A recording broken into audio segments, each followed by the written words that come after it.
Welcome back to Capital Update. I'm Matt Swenson. This is State Representative Roger Reinert. Welcome back, Roger. Thanks, Matt. It's good to have you in the studio. Good to have you folks tune in at home. And let's get down to it here. I know that it's really important that you communicate with your constituents, and I know that you send out a number of email updates on a bi-weekly basis. You do this program, and now you're actually putting these programs on YouTube. That's right. You know, and for folks at home, if you want to stay updated with what's going on at the Capitol, a great way to do it is just to drop me an email. I've got an email listserv, and as Matt said, we do an email update every couple of weeks, a formal email update.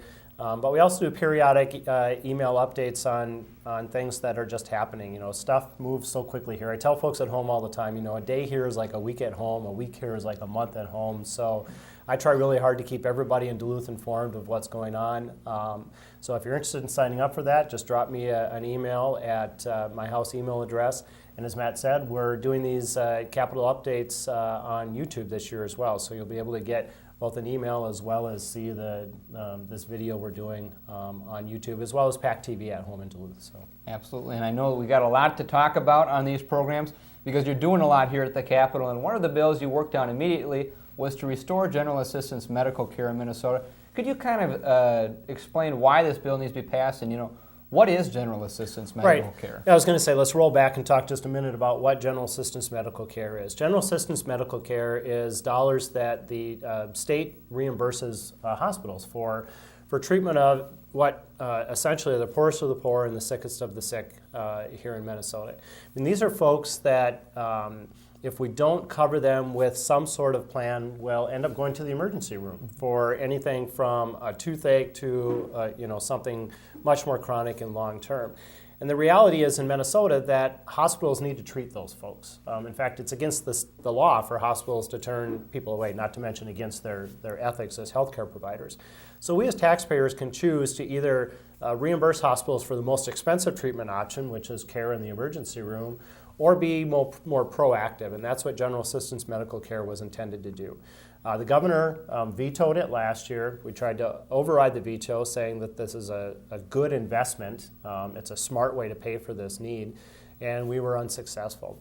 One of the things we heard, not only from people who need this program, we had several meetings back home in Duluth from people who use general assistance medical care, but also from our hospitals, St. Mary's, Millard Waugh, St. Luke's, all of whom combined for about a $20 million hit in the loss of this program.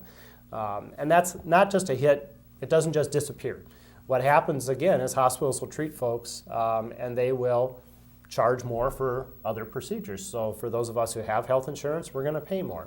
For those of us who pay cash, we're going to pay more in order to help the hospitals offset the loss of reimbursement for those procedures. So when we came back this year, one of the things we wanted to do was tackle this issue right away. And Representative Tom Huntley from Duluth and Representative Aaron Murphy from St. Paul worked really hard over the interim, worked with Republican members in the House, worked with the governor's staff on trying to come up with a program that would be a fix, would basically get us by the rest of the biennium, the next 16 months. We did vote on that quickly, week one of the session. The House or the Senate did as well. And that program actually covered more people and cost less money than what the governor was proposing, which was to auto-enroll people in another program called Minnesota Care, which would have covered far less people and cost more money. Mm-hmm. And yet, for a reason I'm not really clear on, the governor decided to veto that plan.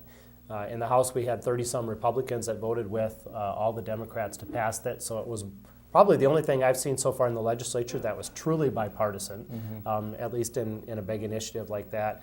And I expect we'll try and override that veto because, again, it covers more people and costs less money than the governor's option. So it's not only the heart thing to do, it's the head thing to do. It's fiscally prudent. And in Duluth, it matters for our employers. The three hospitals are a major employer and a major industry.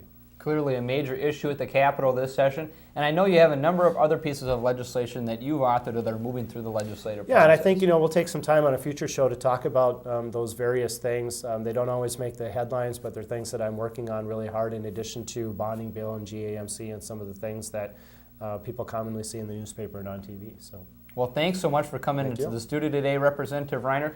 Thanks again for tuning in at home in Duluth to watch Capitol Update. We'll see you next time on Capitol Update.